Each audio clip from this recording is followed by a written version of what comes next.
Don't ever invite a vampire into your house, you silly boy. It renders you powerless. Of course, now that I've been made welcome, I'll probably drop by quite a bit. In fact, anytime I feel like it.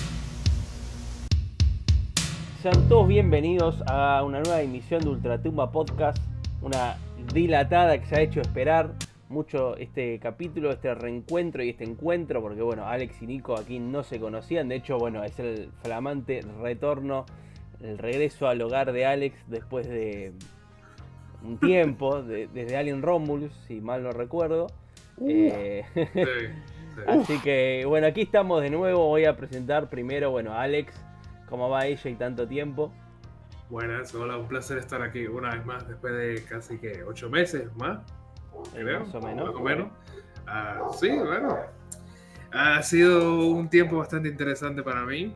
No he estado bastante ocupado, pero no he estado viendo muchísimas películas. He estado busy con lo que es el cine. Ahora le dan los perros míos para saludar también. Y nada, un poco nervioso estar aquí una vez más, pero a la vez muy contento de compartir este espacio, más como un tema que me gusta mucho, que es el vampiro. Así que vamos a ver cómo va hoy. Que de hecho, bueno, esto de hablar de los vampiros era algo que en cierto punto habíamos considerado hacer mucho antes, cuando, bueno, aprovecho para introducir a Nico que se suma una vez más.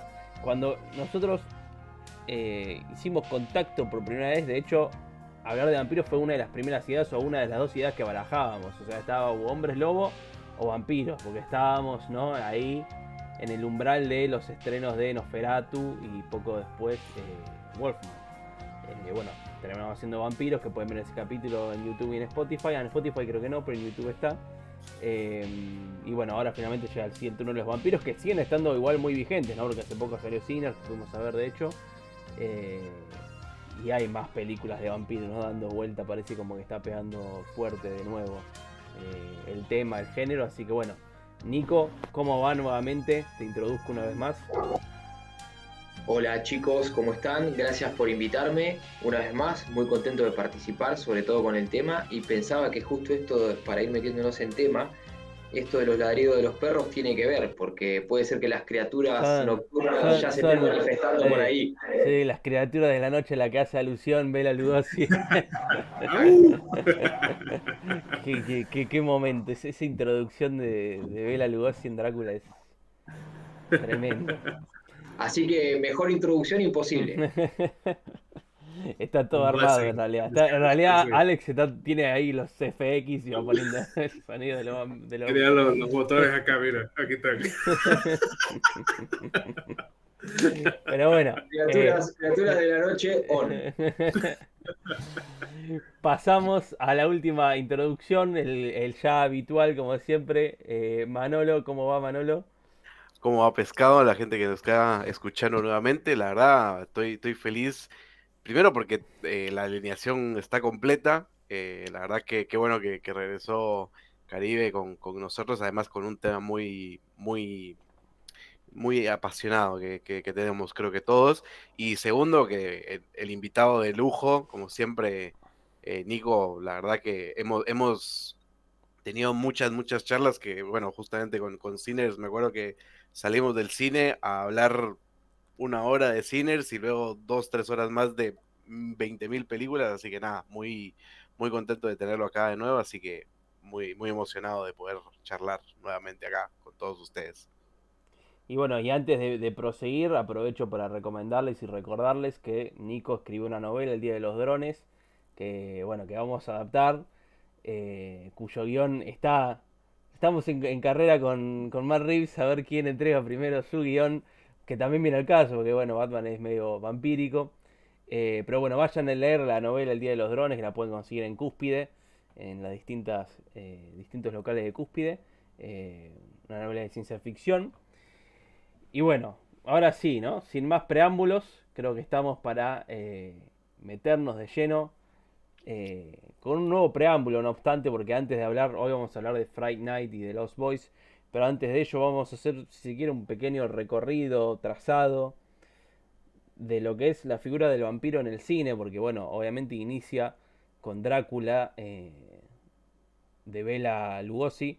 Va, en realidad primero sale Nosferatu, pero así a grosso modo empieza con Drácula y Bela Lugosi de Universal en la década del 30. Y luego lentamente fue llegando, si se quiere, a estas tierras, ¿no? Como sabrán los que vieron Drácula, algunas de sus tantas adaptaciones, sea la de Bela Lugosi, la de Coppola, la de la Hammer, o quienes hayan leído la novela, sabrán muy bien que el objetivo final de Drácula, si se quiere, es justamente mudarse, por así decirlo, a la ciudad, en el caso de Drácula en Londres, eh, que lo ha logrado un poco, que estas películas que vamos a hablar hoy y estas que vamos a usar ahora a modo de puente, un poco esbozan ese objetivo de Drácula y esa conquista, si se quiere.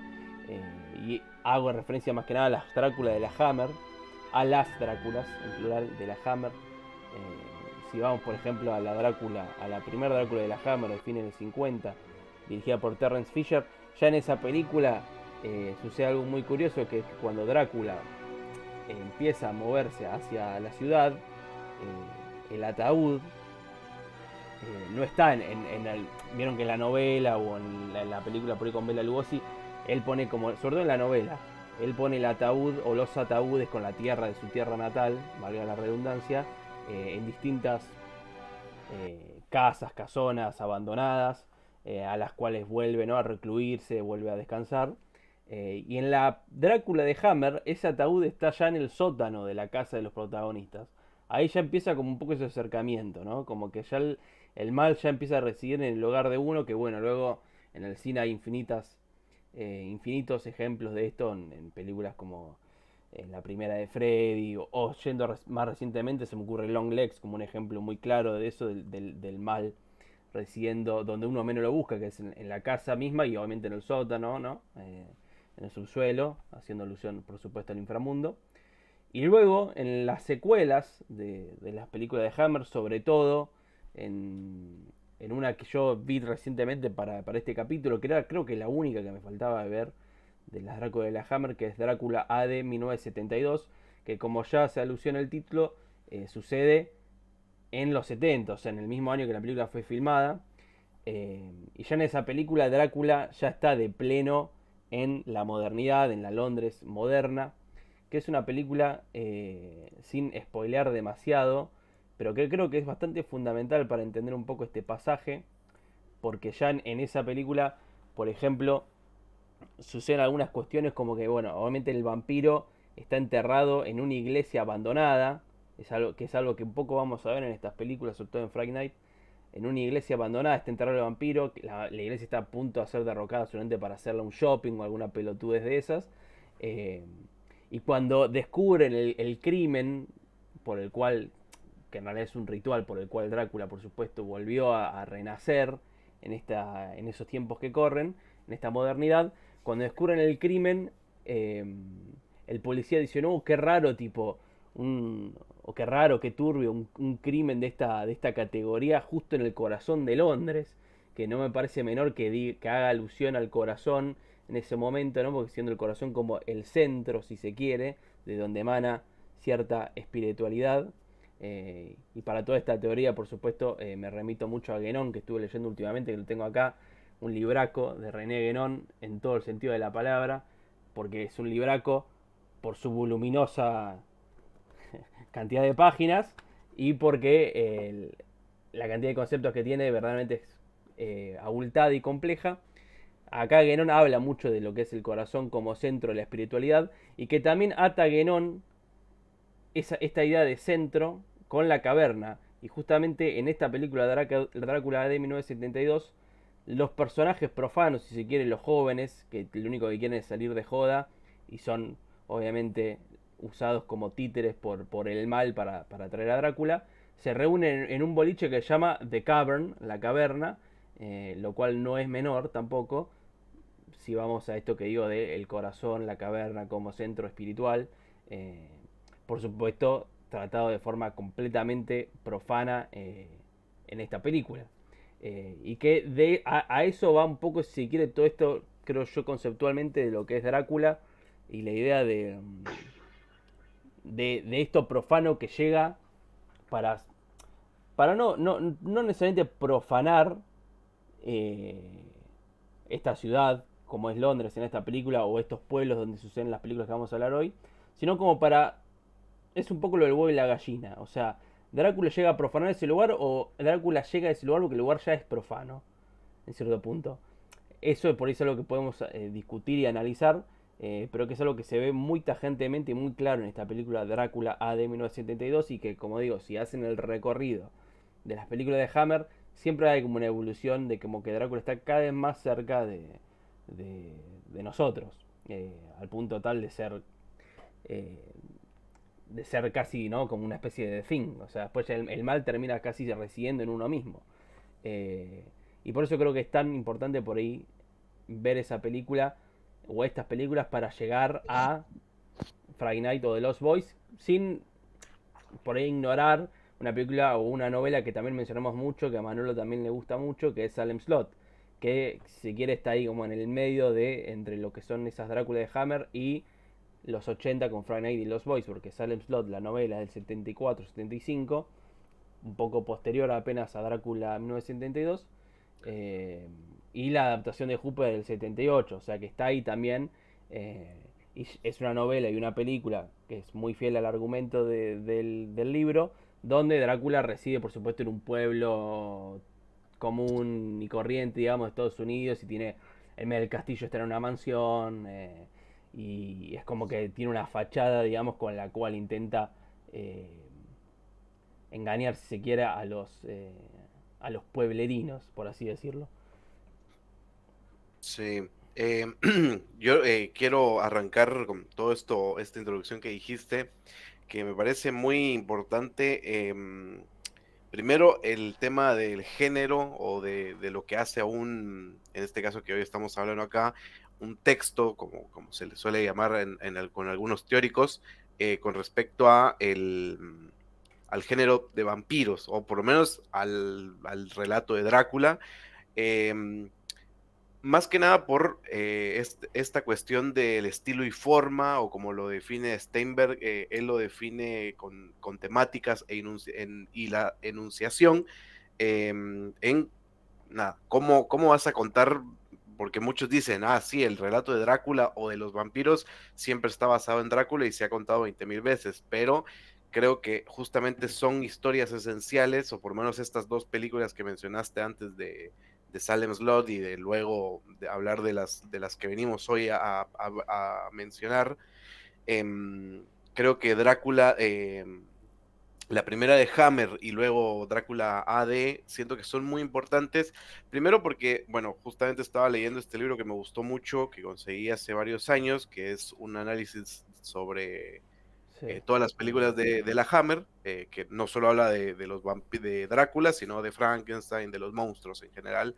Es muy lindo, muy lindo libro, la verdad. Y aquí mencionaban que justamente la primera de Drácula rompió mucho con los paradigmas porque se pensaba de que iba a ser como un Nosferatu de nuevo. Como que Nosferatu es un gran relato, es una gran historia basada en Drácula, pero aún así se saltaba un montón de cosas que luego ellos impusieron, como la Hammer como productora, que hace la anunciación y la temática muy esencial para todo lo que venimos, no solo en la Hammer, sino en todas las versiones que pueden existir. De hecho, hasta caer, no sé, hasta la misma Drácula de Coppola, digamos. O sea, son muchas cosas que tiene esta película que la define el género de vampiros, digamos. Creo que la escena inicial o toda la secuencia, solo los créditos iniciales para mí son tremendos, porque se mira justamente la tumba que mencionaba el pescado, con el nombre Drácula y cayendo unas gotas de sangre. Ese fundido a negro, y vuelve a aparecer, lo primero que vemos es el diario de Jonathan, ¿verdad? Entonces, ya te está contando de que te van a decir la historia del relato de la novela, digamos, pero más fuerte, más detallado, como que hay mucho más un emblema de sexualidad. Se impone mucho más eso, se impone mucho el tema de la sangre, del horror, cosas así bueno, hablaremos ya después. Otra cosa, perdón, Manuel, te quiero interrumpir antes que me olvidé de Sí, mencionar. También, algo muy bueno de que hace la Hammer es que en su primer película hace algo muy distinto, que es que el que sería Jonathan Harker eh, va al castillo con conocimiento de causa, porque en la novela y también en la adaptación de Universal y en muchas subsecuentes adaptaciones, Jonathan Harker va con una ignorancia completa al castillo a venderle las tierras, a venderle edificios. El chabón trabajar en una inmobiliaria, básicamente. Claro, Y en la primera de la Hammer, Jonathan ya sabe que Drácula es Drácula y va a matarlo, básicamente. Y aún así falla. O sea, hay como una cuestión ahí de que, bueno, hay cierto reconocimiento del mal, pero aún así no tiene las herramientas, las armas para vencerlo. Drácula aún así lo hace mierda al toque. Después tiene que ser, por supuesto, Van Helsing el héroe que llega a vencerlo, o por lo menos a ganar la batalla, no así la guerra, ¿no? Por supuesto. sí. No, pero bueno, justamente creo que es eso, que son parámetros muy esenciales que hacen a luego a todas las películas, creo yo, de vampiros, digo. Porque más allá de que Jonathan es un personaje muy importante, saben cuál puede, o sea, cómo, con qué forma o la enunciación que va a tomar este relato, lo pueden hacer distinto, porque no es el mismo Jonathan que vimos con el Jonathan, no me acuerdo cómo, si le cambiaron el nombre en Nosferatu de Monroe, o el Jonathan de Coppola, o el Jonathan de Robert Eggers, o sea, como que es el mismo personaje, pero la intención es diferente. Entonces a lo que voy es eso. Creo que es muy importante el estilo y la forma de cada director, de cada escritor, de cada productora, en este caso de la Hammer, que sabemos que fue una productora emblemática, y cómo se pueden encontrar esas cosas, como vos decís, como que en esta Jonathan ya que lo iba a matar y falla. Es una historia diferente, no es la misma historia. Como que Sí, trato de, de, mm, de que cerremos el ataúd de esa conversación de el que sea una historia de vampiros no significa que sea la misma. Se puede cambiar mil veces y por eso eh, se explota tanto, digamos. Hay veces de que, nada, tenemos historias mediocres, es cierto, pero bueno, creo que justamente la Hammer tenía buenos escritores, tenía buen equipo, tenía buena personal para hacer ese tipo de cosas. sí. Y lo que quería para cerrar esta pequeña introducción de estas dos películas, con Drácula AD, también se dio el fenómeno de los 80, que esta se grabó en el 76, si no estoy mal, y que fue un parámetro para poner en juego o poner hincapié en qué pasaría si Drácula llega a ese momento, como que lo que pasa después, que también es, no sé, es como, más allá de que está basado en la novela, hay novelas como que con ese estilo de cuestionamientos de una realidad alterna. No sé, el primer ejemplo que se me viene a la mente que no tiene nada que ver es El hombre del castillo de Philip K. Dick, de qué hubiera pasado si los nazis hubieran ganado la Segunda Guerra, digamos. Y de eso construye toda una novela. Entonces, ¿qué hubiera pasado? ¿Qué pasaría si Drácula podría existir entre nosotros en los 70s o en los 80s o los 2000, etcétera, etcétera? Y, o sea, fue muy importante Drácula AD por cambiar el estilo y la forma de cómo contar un nuevo relato sobre Drácula, porque a partir de los 80, lo que decías vos, Pescado, aparece de Los Boys, aparece Friday Night, aparecen muchas películas que le dan un nuevo aire y un nuevo levantón a los vampiros. ¿Quién quita que el día de mañana Sinners sea un nuevo puntapié a darle otro estilo a los vampiros? Sí. No sé, me parece interesante y bueno que pongamos estas dos películas como el primer paso Sí. para lo que viene después, digamos. Sí, es que aparte de algo que mencionaste y vos a la pasada, que está bueno, por ahí recalcar que no hay que detenerse o distraerse tanto en el tema argumental, porque las Dráculas de la Hammer son muy distintas. O sea, uno por ahí, ponele, imagino, lee la novela de Bram Stoker y después va a ver la adaptación de Hammer, la primera, y dice, che, pero argumentalmente es muy distinta. Pero no hay, a lo que voy, no hay que distraerse con eso, porque en realidad, y me remito un poco también a, no me acuerdo en qué momento René Guénon en este libro, Símbolo Fundamental de la Ciencia Sagrada, lo decía, hay una cuestión a veces también en lo superficial, en lo que sería la primera historia, por citar un término de Fareta, eh, que está hecho como para desviar, digamos, las miradas profanas, una cosa así, dice Guénon, ¿viste? Como que no hay que detenerse o distraerse tanto en la fachada, eh, porque hay algo ahí que en realidad está puesto en juego para ocultar de lo que la película de verdad quiere hablar, ¿no? Como cuando a Hitchcock le preguntaban, che, ¿de qué es el cine? Y él decía que era el arte de llenar butacas. Obviamente Hitchcock no pensaba que era el arte de llenar butacas, porque sus películas tienen una operación simbólica mucho más compleja y que va más allá.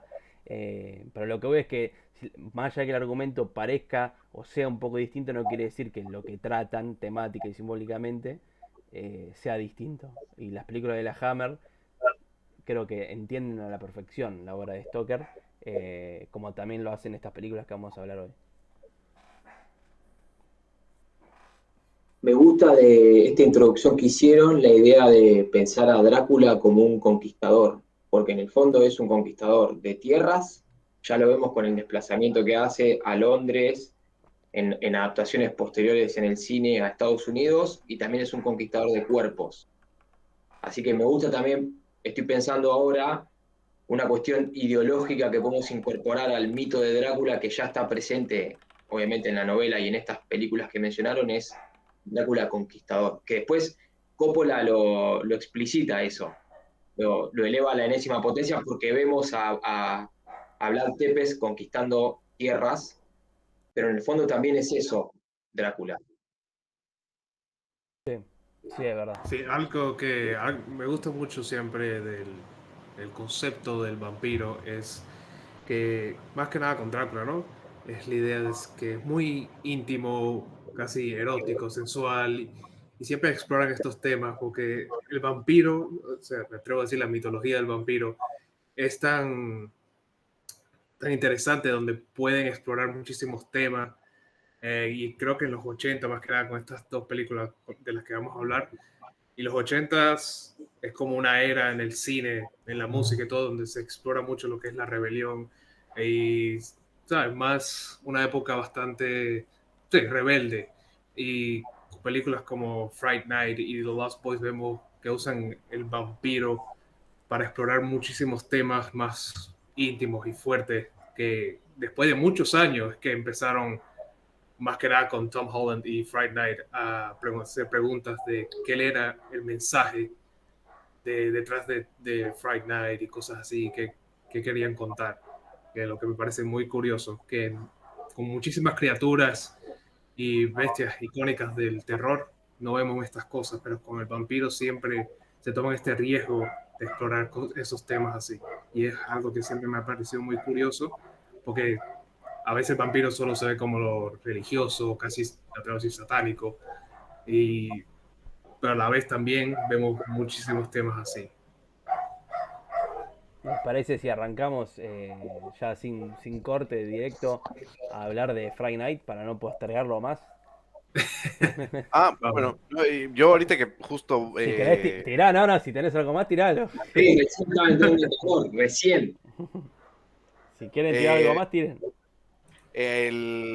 ahorita que Caribe dijo que se ve como satánico a las cosas, eh, justamente preparando el capítulo me vi The Devil Rides Out, que también es de Terrence Fisher, es del 60 y algo, es mucho después de Drácula, pero que también hay como una entidad satánica que no se, como que no se amolda, siento yo, es más un culto, pero siento de que también tiene mucho eso que hablaba Caribe, de que es muy como sensual, hay mucha puesta, la puesta en escena como que se vuelve muy, aquí hay como que una cosa de control mental por medio de un rito, una cosa así, y como que se juega mucho con eso, entonces creo que va un poquito de la mano de eso y te está contando algo muy vampiresco sin tener la figura del vampiro. Entonces creo que es esas formas que se pueden amoldar, creo yo. Sí. No sé. Sí, Y siento que juega mucho con la religión y la idea del vampiro mucho. Lo he visto bastante y es algo que me gusta. Y esa película no la he visto. ¿Cómo se llama otra vez? The Devil Rides Out. No, Se llama. tengo que verla porque la verdad suena bastante curioso. sí. Sí, sí, sí. Es Muy, que muy recomendado. es algo esto que mencionás, Manolo, y que está presente en menor o mayor medida en muchas de estas películas también de vampiro, que es el tema de el paganismo, digamos. Que lo Claro. pagano es, en cierto punto, a mi entender, lo que queda, o sea, como tomar una parte de algo tradicional, digamos, sagrado, pero solo una parte y darlo vuelta, ¿no? Como invertir el símbolo, que es el ejemplo más claro es el nazismo, con la esvástica. Y en Devil Rides Out, que no veo hace mucho, pero un poco por lo que recuerdo, por lo que comentás, y también en Drácula D y en muchas de estas películas, está como eso, ¿no? De esta cosa pagana que son como, bueno, una especie de secta, si se quiere, en el caso de Devil Rides Out, o también en Drácula D, que toma algo, una parte, una tradición, y la da vuelta, invierte su sentido original. Y creo que The Lost Boy es el mejor ejemplo con este tema De los Boys hay, sí, no vayamos todavía ahí, pero Sí, sí, es sí, o donde sea, más por eso lo pensaba. digo solo así. Lo digo solo así y si quieren avanzamos, no sé si Nico quería decir algo, pero tiro esa como para ya tener ese hilo conductor ahí. Así que, Por mí vayamos, muchachos. Bueno, arrancamos entonces con Friday Night.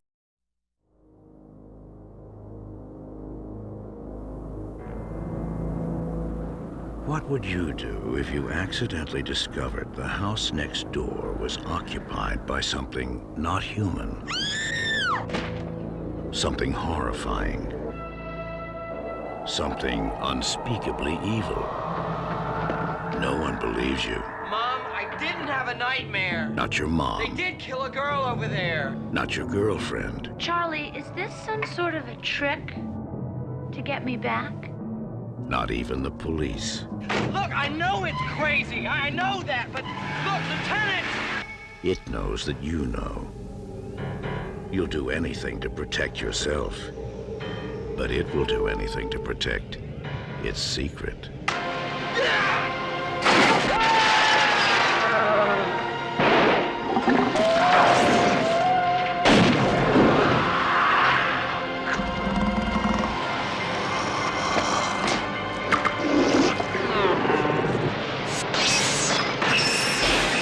Fright Night. If you love being scared, this could be the night of your life. Fright Night. Coming to your neighborhood this summer. ¿Quién quiere arrancar? ¿Quién quiere arrancar a hablar de esta ópera? Es la primera película, creo, de... ¿Qué iba a decir ópera prima? Creo que sí es la primera película de... Sí, Sí. de Tom Holland, sí. Ya él tenía una carrera como guionista bastante extensa. sí. De hecho, su gran hit, si se quiere, antes de esto es Psycho 2, el guión de Psycho 2. El guión. Sí. Y Friday Night creo que es su primera película donde también hay cositas de Hitchcock, ¿no? Cositas de Rear Window, sobre todo ahí dando vueltas. Y ahora es Spider-Man. Nada que ver. La gente que está escuchando por ahí piensa, viste alguno por ahí pensaba que era el mismo. Hablando del actor ese tipo. Sí. Algo que No, quiero no, arrancar diciendo, voy a arrancar, en vez de ir por lo más obvio, siendo un poco el hilo conductor de algunas de estas cosas que estuvimos tirando, es la iglesia en Friday Night. Vieron que hay una iglesia al final de esa cuadra, a la cual no se acude nunca, y nunca ves nadie en la iglesia tampoco. Tipo, en un montón de planos cuando está el protagonista, que no me acuerdo el nombre. Nunca me acuerdo de los nombres, no sé si lo noté. En algún lado debo ¿Charlie? haberlo notado. Charlie, ahí va. Cuando Charlie empieza a notar esto de que el vecino es Drácula, básicamente, en muchos de los planos más abiertos de la calle, de ese vecindario, se puede vislumbrar al fondo que hay una iglesia. Y él no acude nunca a la iglesia iglesia está cerrada, nunca hay nadie en la iglesia. O sea, ya como esta cosa, ¿no? Que digo también de Drácula D, ¿no? Como, bueno, el desplazamiento de ese símbolo, si se quiere, de lo sagrado, abandonado. Y tanto para Friday Night como para luego de Lost Boys, en cierto punto, esto sagrado que viene a vencer al mal, viene más bien por el arte, ¿no? En este caso, Sí. desde el cine. Y lo más interesante también, que ahora que mencionas eso, es que no solo está la iglesia cerrada y eso, pero también la única imagen que hay que es para vencer al vampiro es un fraude. Sí, No, me parece básicamente. muy... Sí, sí, sí, es un Van Helsing. También aparte lo pensaba mucho porque toda la imagen, la atmósfera de Friday Night me remite mucho a Halloween, con las Sí. hojas, ¿no? El Las barrio. El casas, barrio, y las disputas entre vecinos, sí, la acción que transcurre entre casas contiguas, yo pensé sí, también en Halloween. sí, sí, la atmósfera es muy de Halloween y es como, bueno, si el Doctor Loomis fuera también, ¿no? Un cagón. Pero que está bueno igual porque el chabón luego se tiene que transformar en esa cosa mítica. Y acepta como ese rol y y lo ejecuta bien. Como que... Sí, adquiere valor a lo largo de la acción, sí, sí, a lo largo de la película, toma el valor que necesita. sí, sí, como que hay un traspaso de, bueno, de la ficción a la realidad, que es un poco como esta línea del final de, de A Man Who Shot Liberty Balance, ¿no? De tipo cuando la leyenda se convierte en hecho, imprimir la leyenda. Como algo de eso, ¿no? Como que el chabón pasa de la ficción al mundo real y para convertirse en ficción de nuevo, por ponerlo de una manera burda. Pero es fascinante cómo construye ese personaje y esa diégesis, ¿no? Tan interconectada con el cine. Porque como digo, es como el cine, el arte y el cine puntualmente en Friday Night es lo que simbólicamente puede llegar a vencer al mal. Que es un poco, como ya he citado en algún otro capítulo, no me acuerdo ahora, como Wes Craven explica en New Nightmare, que las películas de Freddy básicamente eran lo que hacían para contener al genio en la botella y una vez que terminaban las películas o una vez que las películas se habían inflado tanto, el genio logra escapar. Eh, Creo que es un poco muy conceptualmente de manera metafísica lo que es el cine, o por lo menos como lo entiendo yo. Y creo que en Friday Night está bastante bien mostrado. Sí. Sí, yo creo que regresando un poquito al punto de la resolución que tiene para vencer al vampiro, justo me estuve viendo la película con el audiocomentario de, creo que era de Tom Holland y algún actor alguno del reparto, y el guionista, creo yo, que de la película, y él Y Tom decía de Holland es el guionista, boludo. no, entonces, Es perdón, no es Tom Tom Holland Holland, hablando con Tom Holland. hablando con sí mismo, no, perdón, es con, eh, no, perdón, es solo Tom Holland y Chris Sarandon y Jonathan Stark, Chris Sarandon son, es el que hace del vampiro. claro, sí, porque ahí me acordé. Chris Sarandon le pregunta a Tom Holland por qué había puesto al tipo este, que no me acuerdo ahorita el nombre del personaje, el que hacía las películas ahí en televisión y que Peter lo van a Vincent. buscar. em, Peter Vincent. y Claramente en que alusión a Peter Cushing y Vincent Price. exactamente dice lo mismo Tom Holland, pero bueno, creo que es también ese amor y esa pasión por esas películas o ese tipo de películas, nada, clase B o como que muy bajo presupuesto, todo ese tipo de cosas que uno las ve y sabe que no son reales, pero es lo que justamente vos pegaste en un punto muy clave que es la diégesis de la película. Y aquí la diégesis que Tom Holland en este caso decide darle es por las cosas que él también creció y que él vio, como que la intertextualidad que él tiene de manera sentimental sobre ese cine fantástico de terror, no quiero decir mediocre, pero como de muy baja calidad, de manera de presupuesto, digo, no de calidad escénica, fílmica, etcétera, etcétera, es otra. Entonces creo que eso es lo que lo hace como más, le da más un sabor diferente, como que le pones la última pizca de sal a la comida y le da ese toque distinto a la película con esa resolución, Sí. con este personaje que para mí a mí me encantó ese tipo. Es que igual es justamente también en este tipo de cine que hablábamos, Manolo, de bajo presupuesto, si quiere lo que sería la clase B, donde reside muchas veces lo más importante a nivel simbólico, ¿no? Ujú. Volviendo a esto que decía de Guénon, o sea, eh, por ahí ese cine que se ve como más choto, por así decirlo, con menos recursos, es donde se permite desarrollar toda una cuestión simbólica que ante las miradas profanas, también por citar a Guénon, es como, qué película chota, ¿no? Qué sé yo, qué poco creíble esto, qué poco creíble lo otro, pero es donde en realidad hay mayor nada, profundización en estas cuestiones tradicionales a las cuales hacemos alusión. Y creo que Sí. Tom Holland lo entiende a la perfección, claramente. Y no lo digo con solo las películas de bajo presupuesto, las películas en general, o sea, me acuerdo que me topé con mucha gente el año pasado que le decía de que Trap, por ejemplo, era una verga. Y era porque no era real. Y ese es el argumento. Los verosimilicistas, sí, es una plaga que hay Es que una erradicar. y digo, como que no están entendiendo entonces la diégesis. O sea, no sé si Shyamalan tal vez no es el hombre ideal como para que la gente entienda cuál es ¿cómo se llama? El sumergirte en el mundo de una película, en la diégesis de una película. No sé si tal vez no es el ideal, para mí sí, pero bueno, mucha gente no lo está entendiendo así. Entonces, esa misma gente puede ir a ver, no sé, Friday Night, o puede ir a ver Drácula AD o Drácula de la primera de Hammer, y va a decir que es una mierda porque, no sé, los vampiros son retontos, pero son vampiros de los años 60, no sé. ¿Qué más querés? Es que ¿Verdad? estamos tan alejados del paraíso que la gente ya no puede entender la diferencia entre presentar y representar. O sea, una película no es tu vida, una mímesis total de la vida real. Es una representación.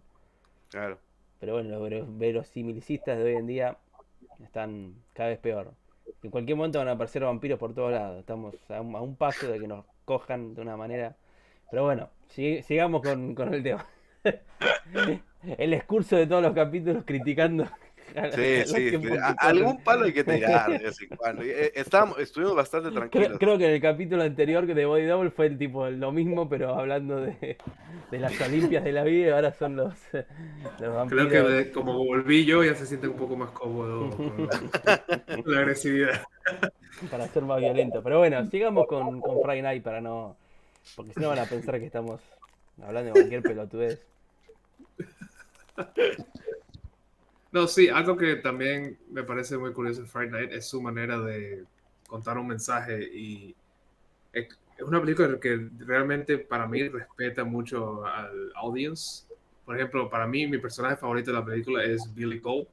Es bastante misterioso. No sabemos si es un vampiro, si es un ghoul, si es un zombie, El pero Renfield, digamos, el que lo ayuda a él. sí, Mm, sí, no sabemos. Y también como que si tuvieran una relación o algo, porque me gusta mucho ese shot de ellos juntos, que es sí. muy Scream. La verdad, me encanta esa escena. A lo Y Billy es tú.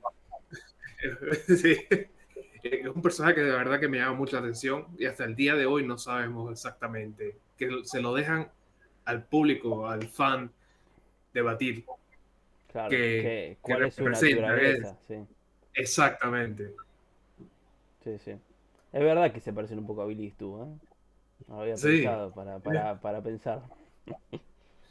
sí, también tenemos a Evil Ed, que estuve viendo que el personaje es casi como una metáfora o metaphor de estar en el closet y que el vampiro, ¿cómo se llama? No me olvidó Jerry. su nombre. Jerry, como que le abre la puerta a ser sí mismo Sí, y le da la mano y lo deja ser. Y después tenemos a Evil Ed como que feliz en su área, en su naturaleza, claro. que termina siendo un poco interesante, pero ya. Y cosas así, la verdad que me llama mucho la atención de esta película, que después de verla un par de veces, cada vez encuentras un detalle más y viendo y leyendo cosas que ha dicho Tom Holland, te abre mucho la mente Sí, con el depth que tiene esta película, la sí. verdad. Es que aparte son tan profanos los tiempos que corren que Evil Ed Sí, puede ser más libre estando con el mal que estando sin el mal. Así de mal exacto. estamos, valga la Sí. redundancia. Y es lo que estaba hablando anteriormente, antes de empezar el tema de Friday Night, que usando el concepto del vampiro para explorar ciertos temas. Y Friday Night para mí es como que una de las primeras películas donde realmente vemos esto, que fue como un efecto dominó para películas que hemos visto después en el futuro, donde usan el concepto del vampiro para explorar temas bastante sensitivos. Y Sí, para hacer los 80s, Friday Night la verdad que es bastante me atrevo a decir poderosa, ¿no? Representante. Sí. Es genial. Bueno, eso que decís justamente, Alex, me da el pie para señalar algunas cuestiones que quiero marcar sobre Fright Night.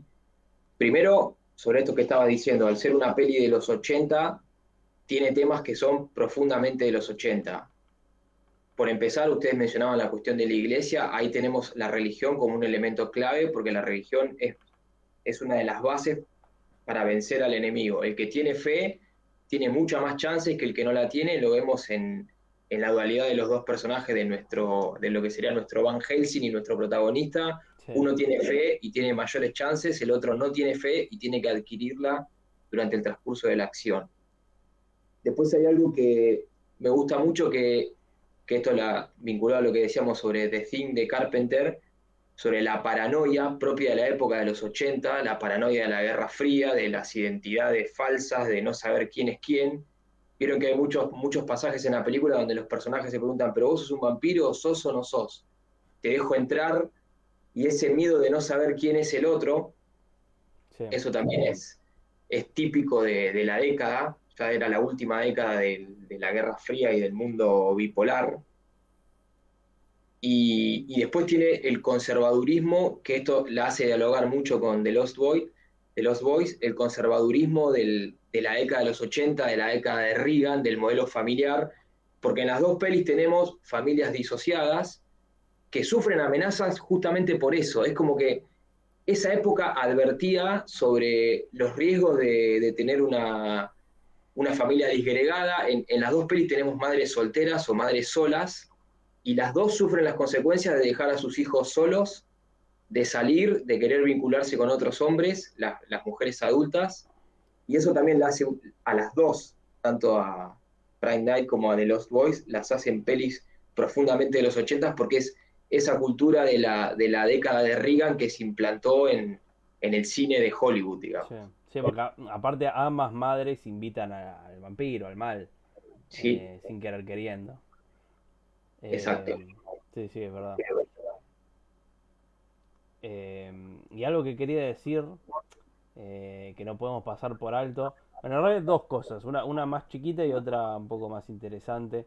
La más chiquita es que el paralelismo cuando Peter Vincent descubre que Jerry es el vampiro, es tipo, ¿no? Claramente igual, digamos, a lo que es en la Drácula de Bela Lugosi con el espejo, solamente que acá la reacción es por completo distinta, ¿no? Sale rajando Peter Vincent, pero me parece un juego muy divertido, propio de una película autoconsciente como esta.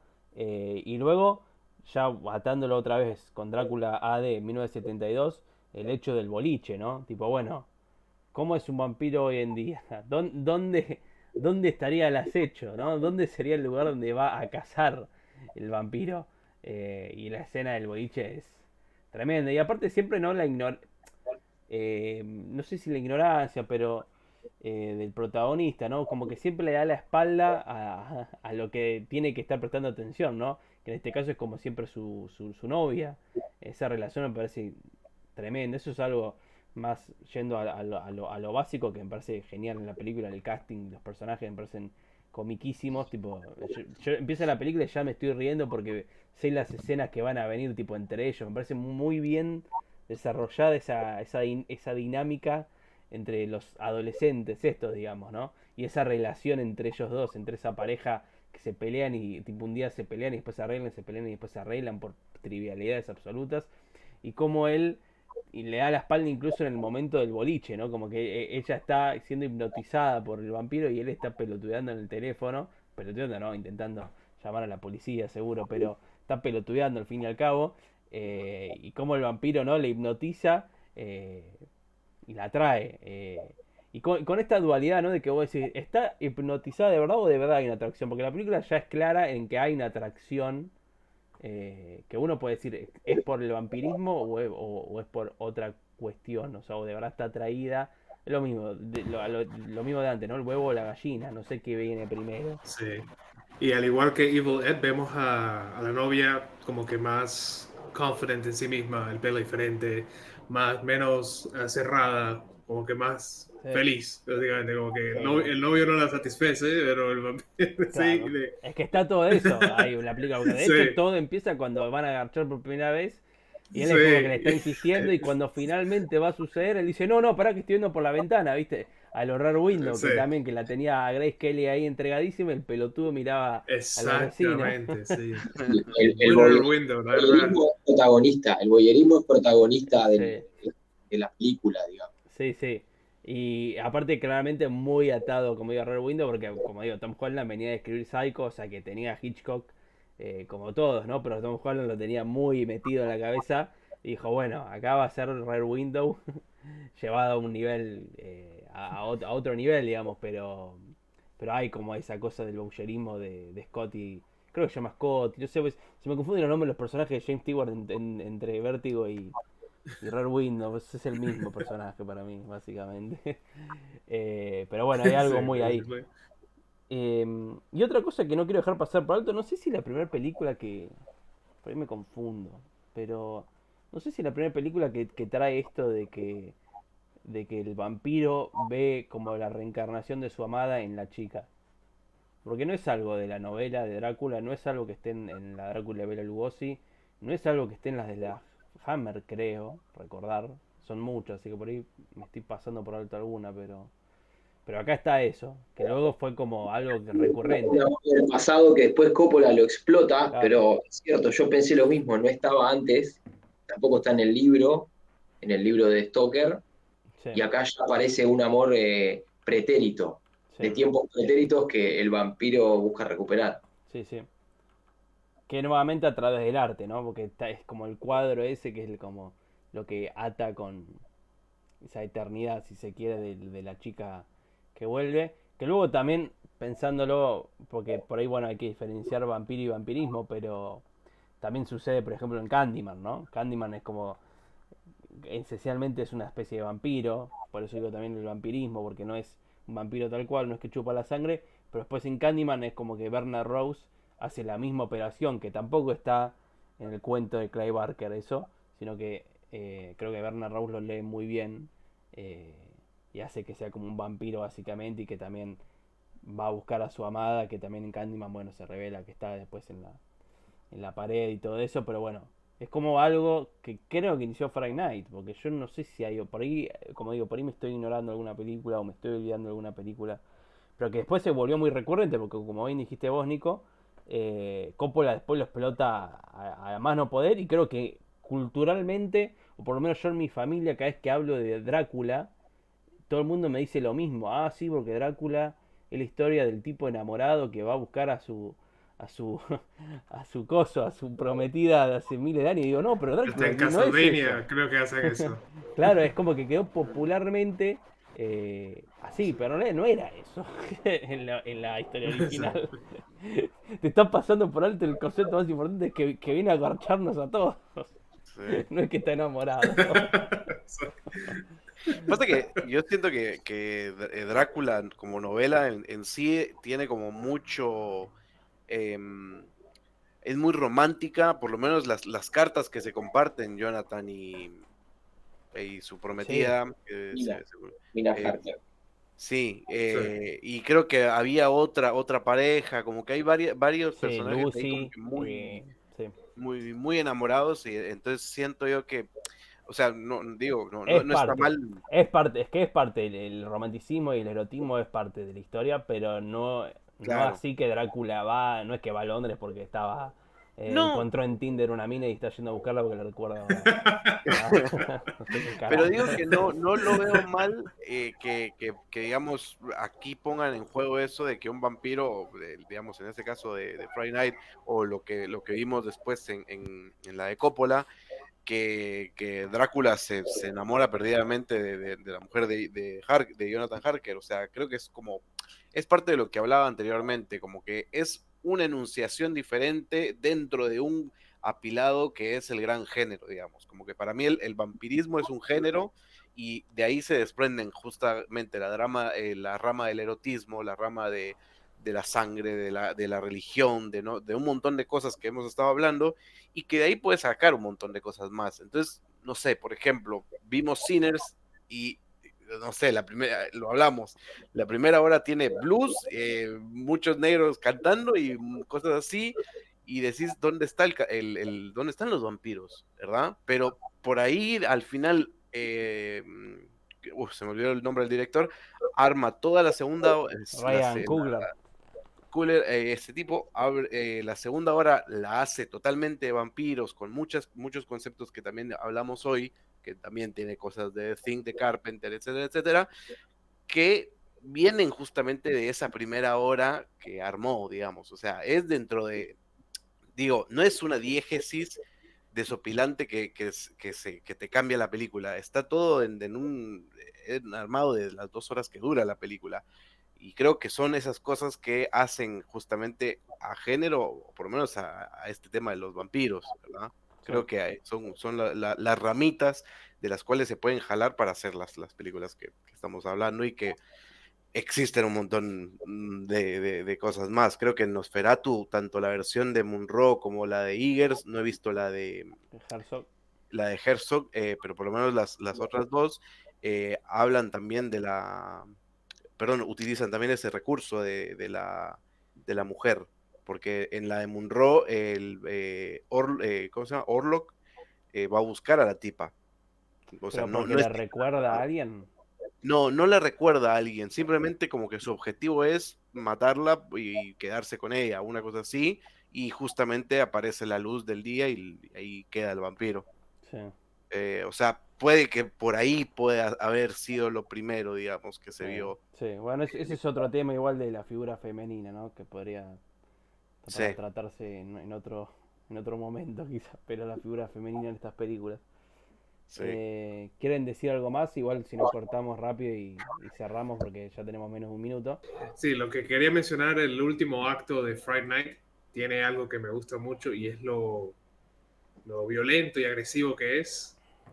Muy alto también el sonido, todo es súper incómodo, que es algo que en películas recientes de vampiros no es algo que he visto mucho.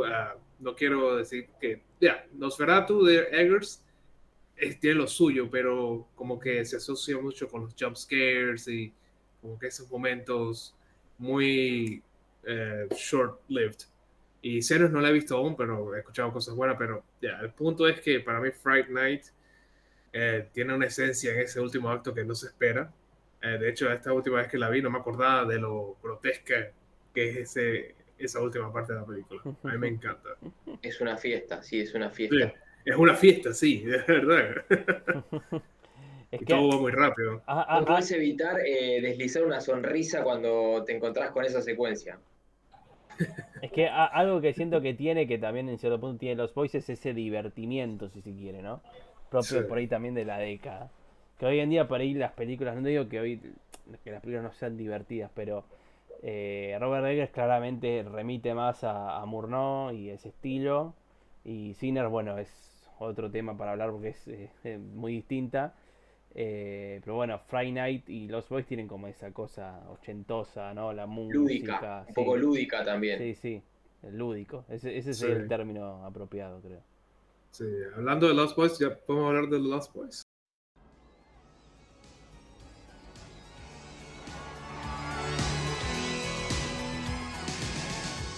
Michael and Sam have just moved to Santa Carla, California. They're about to discover its secret. Notice anything unusual about Santa Carla yet? No. It's a pretty cool place. If you're a Martian. Or a vampire.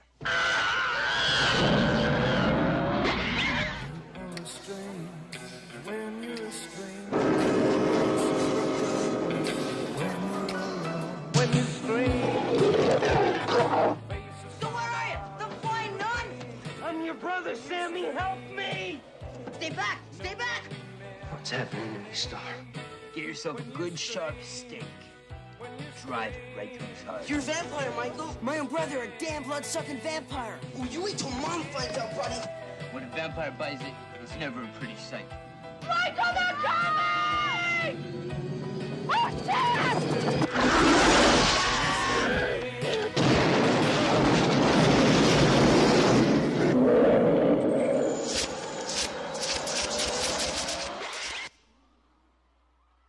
Arranca Sí. nomás, Alex. Sí, algo que quiero dejar como después, pero algo que me gusta mucho de Lost Boys, que es lo que estábamos hablando de los 80, es que celebra esa era para mí. Nada más llegan a, ¿qué era? ¿Cómo se llama el área? Santa Mónica. Santa Es en algo, Los sí. Ángeles. Santa Clara. Santa algo. Santa Clara. Santa Clara. Santa Clara en los 80s, en California, el West Coast, vemos esta escena donde vemos como que una celebración de esa era, el vestimiento, los cortes, todo, y es muy, que algo que mencioné anteriormente, es muy rebelde, la juventud y todo eso, que para mí es el tema fuerte de la película, como que es algo que es muy importante en The Lost Boys. Sí, sí, retrata muy bien esa cultura y está muy bueno igual cuando llegan a Santa Clara que muestra el cartel, ¿no? Idílico, el Edén, Santa Clara y detrás estaba todo Sí. grafiteado, ¿no? Garchadísimo mal, como que ya te va No, y no solo adelantando. eso, no solo los grafitis y la intervención urbana, sino los carteles de los chicos perdidos, que ya te da a entender que hay un mal dando vuelta en la población porque ya hay carteles que avisan de niños perdidos. Niños perdidos, sí. Sí. Y además Exacto. creo que es también mostrar esa como que la doble cara de la ciudad. Como que todo sí es el parque de diversiones, es el sol, la playa y así. Pero bueno, primero están todas las puteadas detrás del gran cartel y justamente eso que decís, Nico, de el mal dando vueltas por desapareciendo niños y todo. Entonces creo que es Sí. muy buena introducción de meterte que no todo es lo que parece acá. No todo está bien acá. Una cosa así. Sí. Y qué Sí, llamativa, ¿no? Esta especie de complicidad, en cierto punto, del abuelo, ¿no? Es un personaje que aún no Ujú. logro descifrar. Porque al final con ese chiste, ¿no? De que lo único que odio de Santa Clara son all those damn vampires, algo así, dice tipo, ¿y por qué no lo dijiste Sí. antes? Ah. Entonces no sé si es cómplice del mal o si a su vez es una representación de, bueno, algo de como que el chabón quería decirlo, que en cierto punto lo está advirtiendo porque cuando llegan está como muerto, ¿no? Si se quiere como que el chabón ya estaba tirando algunos centros. Quizás está en la misma zona gris que Alex marcaba sobre el otro personaje de Fright Night. Si bien son muy distintos, pero hay personajes que se permiten estar en una zona gris. Sí. Sí. También para mí, The Lost Boys también tiene como un tema muy importante sobre la imagen paterna o alguien quien seguir. Con Michael tenemos a los Lost Boys, donde va con ellos porque le llama la atención y porque busca ese comfort con ellos. Y para mí el abuelo, lo que es el abuelo, siempre estuvo ahí y lo quiso proteger, porque vemos que pone las figuras y todas esas cosas como, digamos, de protección, y en el último acto es el que da la última, como que el nail on the coffin, Sí. donde siempre estuvieron buscando esta imagen paterna, pero él estuvo ahí todo este tiempo y no le ponían la atención que se merecía. A mí Claro. eso me llamó mucho la atención sobre el abuelo, más que nada. Sí, enamorados, ahora pienso en base a lo que decís, enamorados de la juventud eterna que venden, no solo la pandilla, sino el vampirismo en general. Enamorados de la juventud eterna, dejaron de mirar al personaje del abuelo, que era el sabio de la historia, Sí, el sí. adulto mayor. Sí, es que algo ahí hay sin duda porque en la película aparte si bien es algo íntegro de lo vampiro, esto de la búsqueda de la eternidad y la juventud, en la película lo explicitan, ¿no? Lo explicitan, sí, bueno, no lo Sí, hacen sí. explícito Sí. porque Kiefer Sutherland se lo dice, ¿no? Cuando... Sí, sí, parte de la oferta es vas Sí. a ser por siempre joven. Sí, está buenísimo. La vamos a pasar bomba. Y que de hecho Sí. también hay muchos jóvenes, ¿no? Volviendo a eso, ¿no? En la película. Mucho pendejo dando vuelta en Santa Clara. Muchos posibles Sí. vampiros. Y muchos padres Que- ausentes o dormidos, ¿no? Eso es lo que me llama la atención, tipo, esos ¿Qué padres... es lo que, perdón, pues claro, que vi cuando vi el título no me llamó mucho la atención, pero al ver la película y después hice el research y me lo confirma, que la película básicamente está inspirada en Peter Pan, el concepto de la historia de Peter Pan. Explica por qué, Alex, porque yo Peter Pan... Los chicos Menos perdidos, Te retildó. lo que Te retildaste, Alex, que andan con Peter Pan, No, quedó. otra vez. Quedó atrapado en la Matrix. ¿Aló? Se lo Estoy en la llevaron. Matrix. Sí, Se lo entonces, llevaron. ahí, Aló, ahí, aló. ahí se te ¿Está ahí? escucha. ¿Ahí está? Ahí creo que estás. Ok. Que cada vez que quiero decir algo importante, se entiende. Es el Sí, mal. es la de la Matrix. Es el mal, ¿viste? Es el póster, está actuando. Pero sí, donde los chicos que están con Peter Pan se llaman The Lost Boys. Y el director, Joel Schumacher, el sí. primer script de la película, ¿sí? El primer script de la película eran niños los vampiros. Y era más inspirado aún en el Peter Pan. Y siempre sería vemos como este una- concepto en la película. Sería como una tierra ¿Sí? de nunca jamás, pero retorcida. Son vampiros. Exacto. Lo que te ofrecen sí. es eso. Ujú. Tenemos esta eterna juventud, no necesitan padres, los padres están ausentes básicamente, la madre no le da la atención que se merecen los jóvenes, está buscando como un novio, una cosa, y el que ya más llama la atención es el mal, irónicamente, que le invita a su casa también, sin Sí. darse Ahí, cuenta. ahí está la cultura conservadora que yo mencionaba anteriormente en función de Friday Night, el modelo de la familia disuelta. Si tenés una familia disuelta, va a pasar esto. Así como en el clásico también de los 80 de Atracción Fatal, uno de los mensajes de la era Reagan era: ojo con bardearla por fuera de tu matrimonio porque te puede pasar que te cocinen el conejo. Y la peli fue leída en esa clave. Estas películas también pueden ser leídas en esa misma clave, porque acá es explícito en The Lost Boys. La madre hay una noche que va a tener una cita y deja a sus hijos solos en su casa y bueno, pasa lo que pasa. Sí. O sea, es difícil. La película está impugnando de alguna forma, o las lecturas que se hacen posteriormente está impugnando que una mujer sola intente llevar a su familia adelante, empiece de nuevo y salga con otra gente, cuando debería enfocarse en su familia. Sí. Sí, y aparte cómo es, ¿no? La representación de ese vampiro, de este Drácula, ¿no? Porque es muy contraria a cualquier otra, porque la de Friday Night es como, bueno, bastante cercana a lo que uno imaginaría, siento, de un Drácula moderno, ¿no? Recontra fachero, viste, todas las minas lo quieren. El de The Lost Boys es un tipo re normal. De hecho no te lo Sí, muestran como es un que... John Doe. Claro, Sí. no te lo muestran como que es un imán de minas, o sea, es un tipo re normal que trabaja ahí tiene un laburo ahí, no sé si vende telas o qué carajo. En un comercio, sí, Claro. sí. Está infiltrado, es Sí, un sí. infiltrado, un espía de los 80. Claro, Infiltrado. que bueno, justamente eso, o sea, es el peor mal, porque es el que menos podemos advertir, o sea, el mal ya nos ve primero, como dice Farete, el enemigo nos ve primero. Y es tremendo, y tipo, y el giro al final es muy bueno porque uno viendo la película piensa que ya está descartado él. Porque al principio es como que se cae de maduro, bueno, el malo es este, ¿no? Es como que los personajes hacen la misma lógica, bueno, el malo tiene que ser este, el que se está intentando meter a nuestra casa. Y después como que lo descartan, no, porque en realidad no es, porque ya los chicos estos, Edgar y Alan, ¿no? Obviamente Edgar Allan Poe, el que origina todo el fantástico, los chicos Edgar y Alan como que ya le hacen todas las pruebas y lo descartan. Bueno, no es él porque le tiramos el ajo, el agua, el no sé qué más, y no reaccionó, no es. Y es muy bueno que él al final dice, bueno, no sabes que cuando le invitan al mal a la casa es como que ya está, quedaste sin fuerzas, ya estoy adentro. Es muy bueno, esa frase es muy buena. Sí.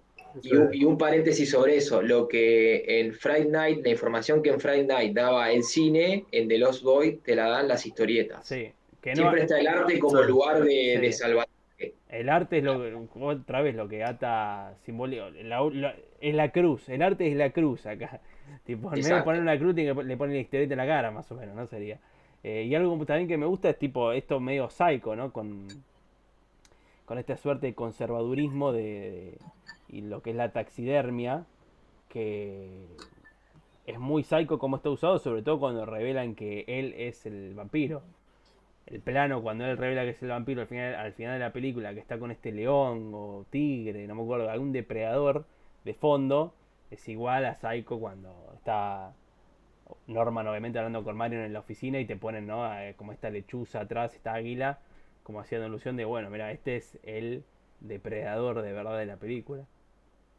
Es que es un poco Norman Bates ese personaje, un Norman Bates adulto, Sí. infiltrado en una sociedad, resocializado. Sí, sí, Norman Bates después de pasar por el loquero varios años. Eh, pero hay otra cosa que quería decir, es el tema este de los hippies, ¿no? En esta película, que está todo esto, ¿no? De lo que queda de la cultura hippie, que bueno, los personajes mismos, los protagonistas también, como que en un momento el hermano mayor dice, ¿no? Como que la mamá era hippie, los padres eran hippies y le querían poner tal nombre, y conoce a esta chica que se llama Star, y que después están los hippies estos que son los padres también de Edgar y Allan, que nunca sabés si son hippies o son vampiros, o si en definitiva son la misma cosa, que están siempre durmiendo de día, de Están ahí noche, tirados ahí. todo el día tirado al tipo John Lennon y Yoko Ono. Y es como que hay algo en la película que dice, bueno, guarda que esto de los hippies, y guarda que esto de esta cultura folclórica, que el folclore en cierto punto trae cierto peligro, remito nuevamente a René Guénon, que guarda con esto del folclore, que viste que muchas veces se dice esto, no, no, porque esto es del folclore de tal sociedad, pero en realidad el folclore es medio... está mal dicho, porque en realidad si vamos a lo simbólico no viene el folclore es lo que queda después de que la gente como toma esos datos tradicionales y los da vuelta o toma un poquito y peligran en transformarse en paganismo, como he explicado antes. Entonces creo que hay algo de la película que dice como guarda con eso de la cultura hippie, qué sé yo, porque puede llegar a terminar en el mal, en este caso en los vampiros de Lost Boys. A mí eso de los hippies, y retrayendo un poquito lo que habías dicho vos, Nico, con esto del... Como que, que estabas hablando de la ideología política de Reagan, si no estoy mal, Reagan fue, ¿no? Sí. Me hace pensar un poco en eso, en las ideas políticas muy conservadoras, justamente de plantar a una sociedad como el enemigo, digamos. Entonces, justamente el hippie como que se podría plantear como que antes se planteaba eso, como que los comunistas eran cierto tipo de personas, entonces aquí los hippies podrían ser también una entidad maligna o algo, hablando con palabras más de ¿cómo se llama? Más dramáticas, digamos. Entonces siento yo de que la puesta en escena de estos factores en el mundo hacen no solo también las ideas que plantean los directores, en este caso Schumacher, a como lo hizo Holland también, sino de que construyen el mundo, que creo que es algo muy importante en ambas películas, como que es lo que hablábamos con Sinai, que él decía, de que una película que solo que solo es el plano, que son las 4 líneas, no tiene vida.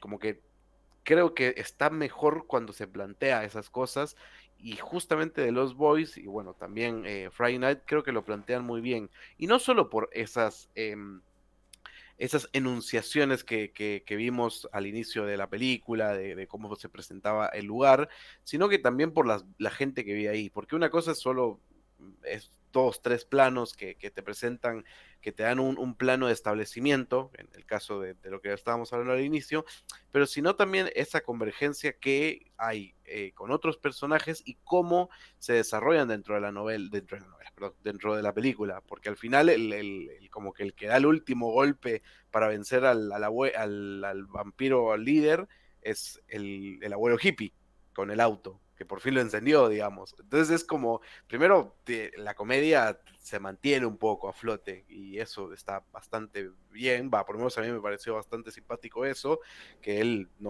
como que él subía al pibe al auto y diciendo, bueno, vamos al súper y luego, bueno, vamos a caminar, como que encendiste el auto, aquí se acabó el viaje. Y luego ese viaje llega a romperle la cara al vampiro. Entonces, nada, como que voy armando una idea ahí en general, construyendo eso de que se me hace muy importante, y no solo por la conveniencia del guión, sino por la importancia de ampliarte el mundo y la diégesis de la película, creo yo. Sí. ¿No? Sí, sí, y algo que pensaba también en relación a todo lo que veníamos diciendo en la introducción y Friday Night, es que esta película también ya te presenta un mal incluso más avanzado, porque si hablábamos todo este recorrido de Drácula AD, que por cierto en Drácula AD también hay hippies, y también Sí. de hecho los personajes son bastante hippies, propio de la época, los 70, y son los que traen el mal.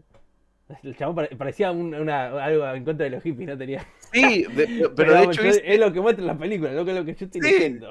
De hecho, viste que en Drácula AD es como que ellos son los que están en el mal y la sociedad correcta son una clase burguesa y los ven feo, digamos. Pero aparte, viste que también en Drácula D, con esto del abuelo, también se lo trata a Peter Cushing, que es el Van Helsing, como lo que queda de los Van Helsings, se lo ve como algo anticuado, como que es un viejo que, viste, que hay una escena muy al principio de Drácula D que es como que va la sobrina, creo que es media jipona, y como que medio que le dice, bueno, viste, vos que sos muy, qué sé yo, anticuado, viste, como que está desfasado, pero en realidad, igual que el abuelo acá, es el que termina salvando el día. Jessica, this is not a subject to mess around with. It is scientific work. You can buy that sort of stuff in almost any shady bookshop in Surrey. I think it's all kinky. Not yet? Weird, man. Way out.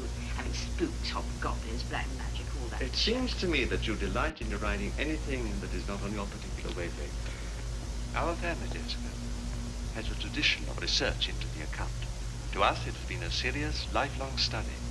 Okay. It's not one of my hang-ups. En cierto punto es una especie de Van Helsing que es el abuelo de esta película, y no Sí, se por ahí podría los ver nenes. como- Y no por ahí los nenes, que los nenes igual también tienen su... Ah, y otra cosa que Importante. quería mencionar que había dicho Nico también, que a él con el tema de los cómics, no sé a ustedes qué les pareció, pero a mí me trae un poquito a colación Unbreakable de Shyamalan, el uso de los cómics, como que siento yo de que ellos se basan mucho, como que empiezan a creer en eso y tratan de hacer la realidad o dibujar su realidad en torno a los cómics, un poquito como lo hace el personaje de Samuel Jackson, que tiene otras intenciones pues más macabras, pero siento, no sé si les pasó, por lo menos le pregunto a Nico, porque fue el que lo mencionó, pero por lo menos a mí me trajo un poquito a colación Unbreakable. Sí, como lugar de fuente de sabiduría. Claro, exacto. Ir a resolver el misterio a los cómics. Lo que desconocemos del mundo concreto lo vamos a buscar ahí, tanto como lo hacen los personajes en la de Shyamalan. Así que ahí sí hay una relación directa. Estos chicos van a buscar toda la data ahí y al protagonista le dan un cómic para que se informe sobre qué tiene que hacer, cómo tiene que vencer a un vampiro. Y la comiquería es como la base de operaciones. Sí.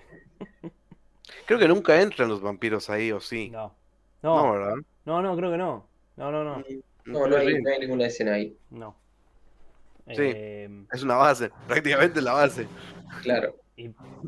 Bueno, lo que quería decir es que esta película ya te muestra un mal más avanzado en el sentido de que en Friday Night, y bueno, y también en Drácula D, pero sobre todo yendo a Friday Night, está Jerry, ¿no? El Drácula, y no tiene como un ejército, tiene solamente al Renfield de turno, que es el muchacho este que habíamos hablado antes, pero acá Drácula, el personaje que sería Drácula, el mal, que es el muchacho este que está con la mamá, sí tiene un ejército ya, ¿no? Ya tiene un séquito, y que de hecho la película es bastante claro en representarte a Kiefer Sutherland como Jesús, porque en el momento que le da o sea, eso es muy particular y lo que le hace tan distinto, o sea, la transformación en vampiro del chico, del hermano mayor, no es con una mordida, es bebiendo la sangre de una suerte de cáliz. De hecho, esa botella es muy particular, no es que le da un termidor, o sea, es una botella muy particular, con gemas y qué sé yo, que claramente es el cáliz, si se quiere, de la sangre de Jesús, de este Jesús profano que es Kiefer Sutherland, y ahí empieza la transformación y bueno, después está todo ese rito de iniciación, pasaje con el puente, obviamente muy simbólico, como la unión de estos dos mundos y ese descenso que tiene que hacer, ¿no? Sí, pero hay una referencia directa a eso que mencionás, porque cuando están ahí en esa caverna y le da de su sangre, atrás hay una imagen de Jim Morrison que lo veneraban como una deidad de estos Lost Boys, y para mí está puesto porque el mito dice que Jim Morrison llegó a beber sangre humana cuando ya se cansó de las drogas. De hecho, en la película de Oliver Stone está, en el momento ya bebió sangre, entonces para mí no es gratuita la inclusión de la figura de Jim Morrison como ídolo de estos pibes. Claro, con un potencial vampiro moderno y que bueno, aparte está la música también de The Doors en esta introducción que decíamos mencionar antes. Y que también es muy particular, ¿no? Esa cueva donde viven ellos, ¿no? Que también es como con los restos de algo, ¿no? Está construida con restos de un... Y se llama David, ¿no? Que también es un nombre bastante religioso, David. conectado a Jesucristo. Sí, sí. ¿no? Que claramente es Jesús y el otro es el Dios. De hecho, la muerte es medio una especie de crucifixión. Incluso si querés, por ahí medio tirado de los pelos, pero yo creo que también hay algo de cómo duermen, que sí, son como murciélagos, pero también son como cruces invertidas, si se quiere.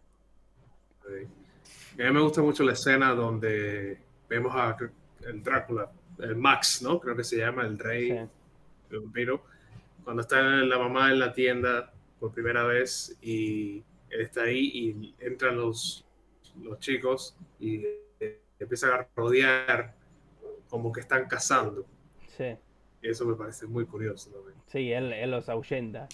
Que está bueno porque es el engaño constante, ¿no? El engaño constante para con el espectador también. Porque uno dice, no, pero si lo saca es porque uno imagina la típica imagen, bueno, llegaron estos vagos y los saca del lugar porque sácanse de acá, vagos de mierda. Pero no, en realidad está ocultando también esa operación que estaba haciendo está Max. jugando con ellos. Sí.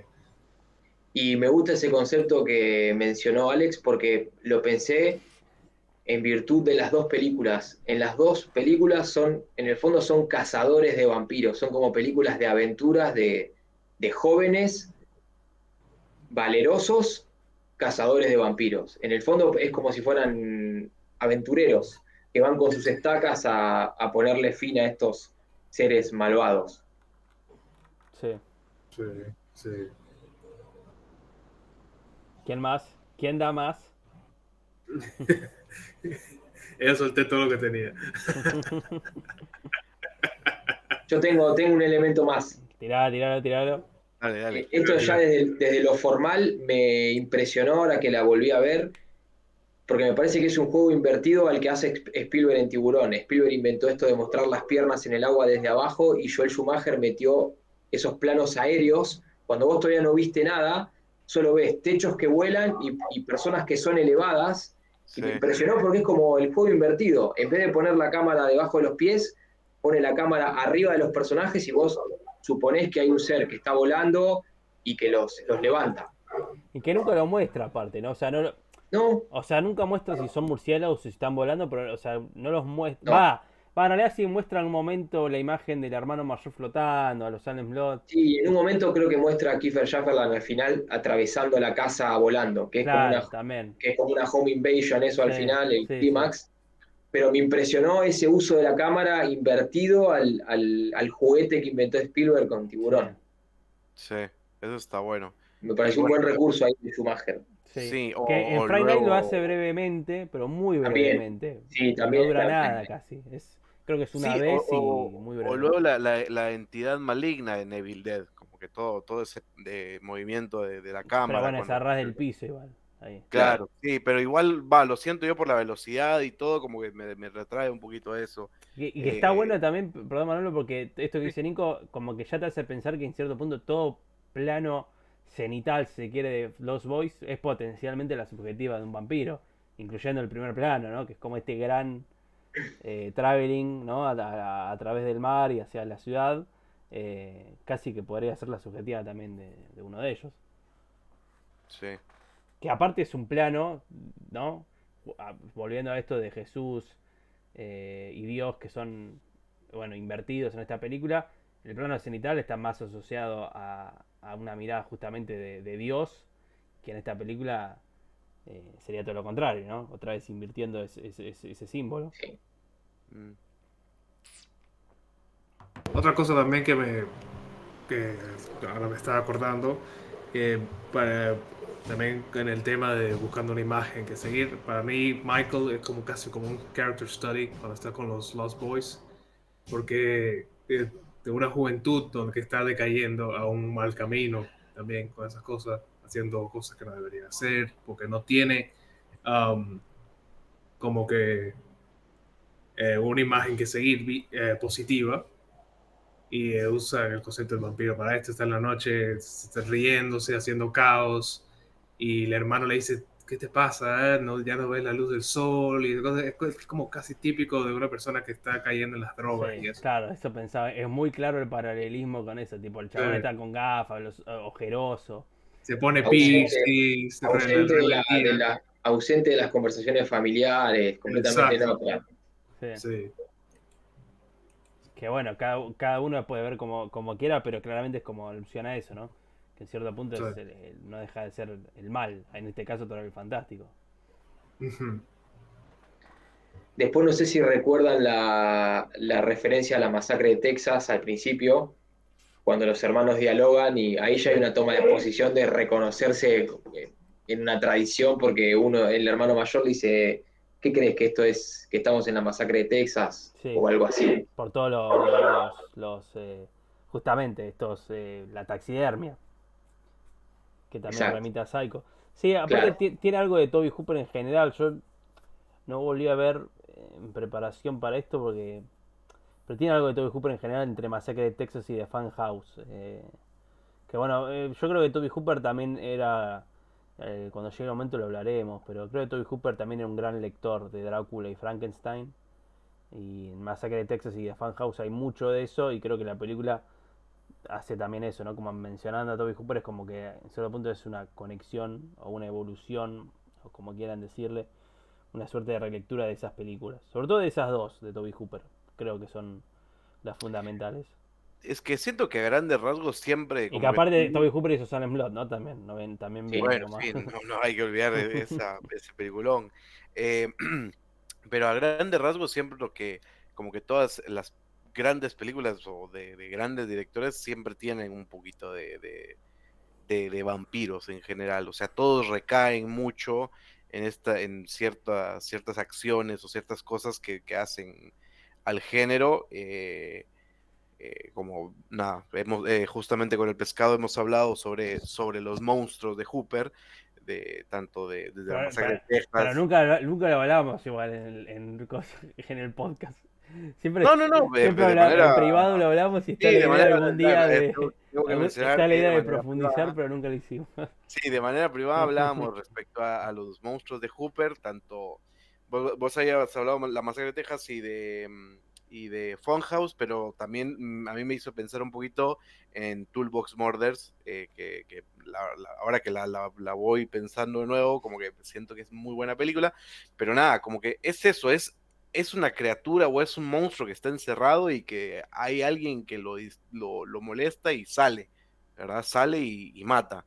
Y como que cada muerte lo hace más fuerte. Entonces, si lo ponemos como que en ese concepto, también así son los vampiros, casi que, obviamente, dependiendo del título de la película, va a ser muy diferente, pero siento que muchos directores o muchos monstruos o muchas películas así tienen algo de vampiro, tienen un montón en conseguir otra forma, que aquí, bueno, en The Lost Boys no vemos, pero quién quita que realmente sí se convertían en murciélagos así enormes. Y ese era el momento cuando volaban, digamos, como que tiene un poquito también de eso, creo yo, tanto de Lost Boys como otras películas en general de monstruos, pero sí, hay que hablar de los monstruos de Hooper, y se tiene que llamar así el capítulo, los monstruos de Hooper, Seguramente, los monstruos de Hooper. solo así, y así vamos al palo. ¿Algo más que tengan para decir de The Lost Boys? Los chicos perdidos. De los chicos perdidos. Creo que acá se llamó Que no se entere mamá, algo así, perdón, Alex. Acá hubo algún país hispanohablante que creo que es acá, se llamó así, creo que no se entere mamá, o algo así. Que es la frase que en un momento de la película le dice Michael al hermano menor. Que no se Es entere bastante mamá. curioso que la llamen así también. Sí. No me disgusta. No, pero es chistosísimo. Obviamente The Lost Boys da un efecto más. Sí. Es mucho más misterioso aparte de los Boys. Exacto. Que no Además se entere mamá. Buenísimo. Lo de Puede ser The una Lost película Boys, para nenes. Sí, lo de The Lost Boys se puede interpretar también si son los vampiros o son los otros muchachos, ¿ven? Juntos. Sí. Pero puede ser cualquier lado Sí, la dualidad. historia. Exacto. Yo lo último que quiero decir, al menos por mi parte, es que si bien obviamente son películas de culto, por eso las estamos analizando, en este tiempo fueron revalorizadas por directores nuevos del género que les reconocen ese lugar y se insertan en esa tradición. Ejemplo, As de Jordan Peele. Para mí toda la parte de la feria de As al principio, cuando están en la feria y se produce el cambio, para mí tiene influencias directas de toda la secuencia de la feria que vemos en The Lost Boy al principio, porque básicamente es lo mismo. La cuestión festiva, la costa, la gente divirtiéndose y el mal como un elemento subyacente. Sí. Es probable. Es probable. Bueno, yo tengo que admitir, y se lo dije también en privado al pescado, de que no había visto estas dos películas. Fue mi primera vez viendo Friday Night y The Lost Boys. Fuiste a dos fiestas. Fue la primera vez, hace 2 semanas. Fue la primera vez que la vi. Friday Night sí la he visto varias veces. Sí, Friday Night sí la había visto. Sí. Pero sí, las tenía muy pendientes y sí, como dice Nico, fue una fiesta porque no me esperaba encontrar como que lo mismo, cuando me dijeron que vamos a hablar de vampiros y obviamente hay que ver Drácula o hay que ver a Coppola y así, dije, bueno, me voy a topar con relatos así. Y me topé con otra cosa, y eso creo que es justamente lo que me encantó, que no es la típica película de vampiros, que tiene muchas cosas que lo construyen de una manera que, bueno, para eso está todo este capítulo, sí. Pero me llenó mucho, la verdad es de que me topé con una cosa, y me dieron muchas más ganas de ver, no Drácula de Coppola, sino Salem Slot. Y espero poder ¿Cuándo no comprarme... tenías ganas, Manolo? La gana ya estaba, boludo. De hecho, la vi el año pasado y le dije, qué peliculón, pescado. Y después dije, la voy a volver a ver. Y no la he vuelto a ver y la tengo que ver. Porque es que quiero comprar el libro. Quiero comprarme el libro. La novela es muy buena también, sí. Para mí, de hecho, lo estaba hablando con Gonzalo antes de empezar el episodio, que la tenía en el watch list para ver y se me olvidó Near Dark, que también es de los 80. Ah, también muy buena. Muchas ganas de verla y se me olvidó por completo, pero creo que esta semana la voy a ver. Es un western. Ahora que mencioné Near Dark, creo que es buen momento para revelar que seguramente volverá esto de los vampiros, porque creo que hay que hablar de Near Dark y Vampiros de John Carpenter, que son dos películas bastante similares en esto medio western de los vampiros. Así que en algún momento creo que vamos a repetir para hablar de esas dos películas. Me queda ahí media suelta From Dusk Till Dawn, hay que ver qué hacemos con eso, pero... Con Sinners, hay que ponerla con Sinners. Con Sinners, sí, pero bueno, qué sé yo, ¿viste? Pero bueno, Near Dark y Vampiro me parecen más películas, sin hacer de menos a From Dusk Till Dawn, pero Near Dark es una ópera prima del carajo, que son como 3 películas en una, 3 géneros en una. Y Vampiro de Carpenter me parece un peliculón. Que aparte es una de esas películas de Carpenter que por ahí popularmente queda más de lado. Porque uno cuando habla de Carpenter por ahí habla, ¿no?, de Halloween hasta In the Mouth of Madness, ponele. Y nunca Vampiro se coloca a esa altura. Como otras también de Carpenter que nosotros por ahí hicimos lo propio. Porque nunca hablamos de vampiros ni de Christine cuando hicimos la autopsia. Pero bueno, ya vamos a hablar de Christine y creo que de vampiros es el momento... en una secuela de este capítulo que estamos haciendo en este momento. Así que gracias, Alex, por traerlo a colación. anda mirando Near Dark, así ya después la tenés que rewatchar. Con gusto. A mí lo que es de vampiro me encanta, siempre me ha gustado mucho, pero obviamente hay muchos deep cuts que no he visto y Near Dark es uno de ellos. Vamos a ver si esta semana mismo la veo. Tengo que empezar a ver películas otra vez porque tengo como un mes que no estoy viendo mucho. Empecé fuerte el año, fuertísimo. Más fuerte que nunca, diría incluso. Sí, pero ya estas últimas semanas han sido interesantes. Pero voy a pick it up again. Y quiero... Salem Slot tampoco la he visto. Mirala. Hola, mirala. No, ok, listo. Vamos. Cortamos el stream y vamos. Sí, vale. Sí, chao. Chao, muchachos. La vemos en vivo con audio comentario. Claro, los 3 comentarios ahí. No vamos a ver un carajo. Pero sí, vale mucho la pena Salem Slot. ¿Qué película del carajo? Quiero hablar, pero siento que nos vamos a ir nos vamos de tema, así que prefiero guardarme los comentarios. Pero bueno. Vayan a ver mejor Misión Imposible. Yo en algún momento tenía que mencionarlo, Manolo. Igual para cuando salga este capítulo ya lo vamos a haber visto 1000 veces seguro, pero bueno. Quizá ni está en cartelera. Duraba 2 días la película. No. Voy a quemar todos los cines en el nombre de Tom Cruise. Lo que me dolió cancelar mis tickets la semana pasada porque quise verla en IMAX esta que viene ahora. Me dolió muchísimo, tuve que hacerlo, no me la quiero perder en IMAX por primera vez.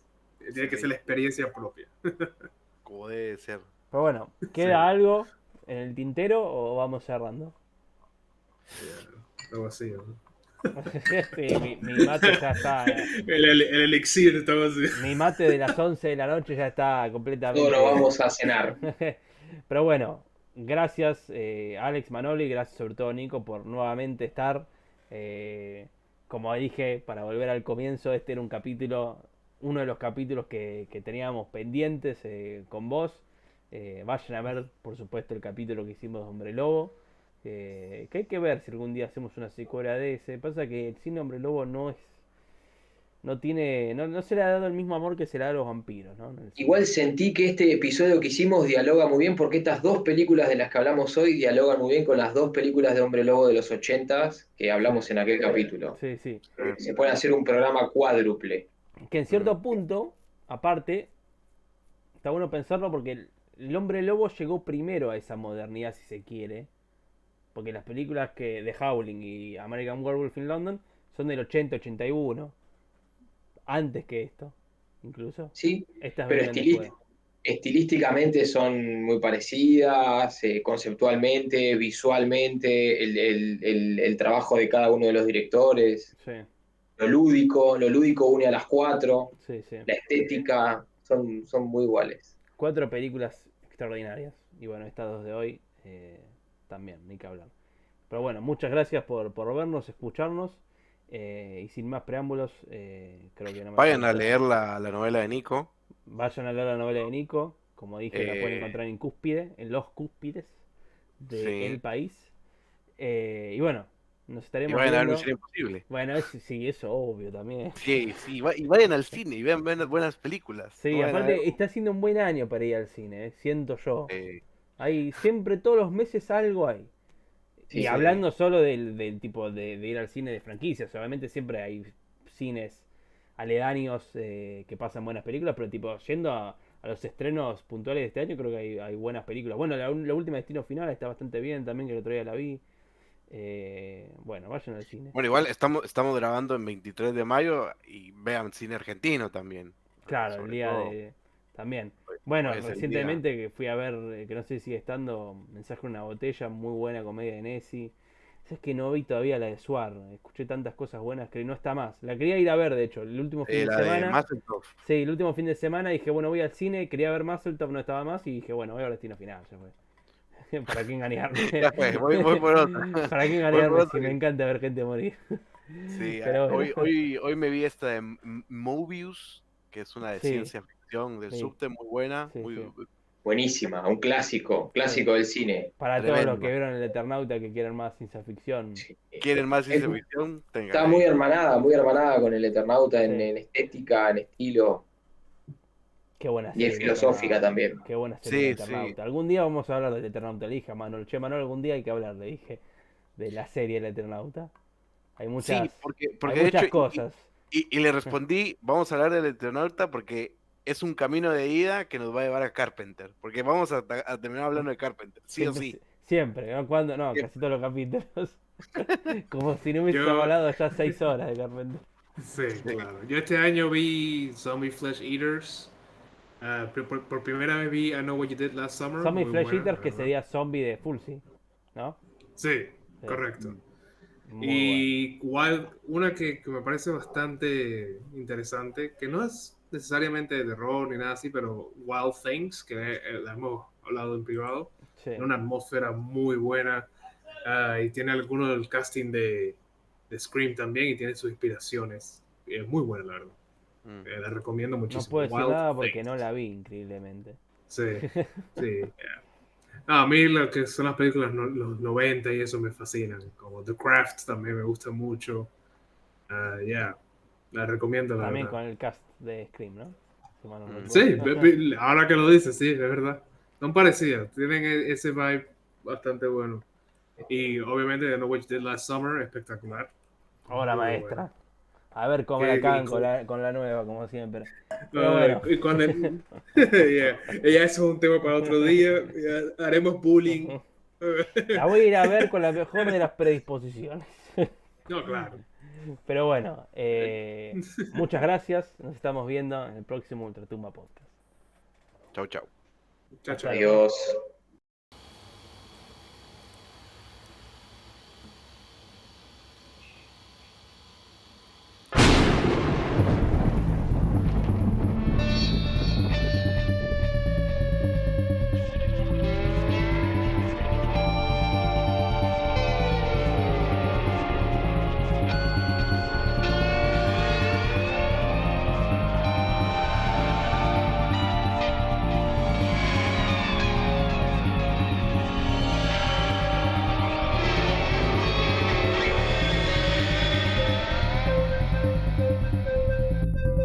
The boogeyman is real.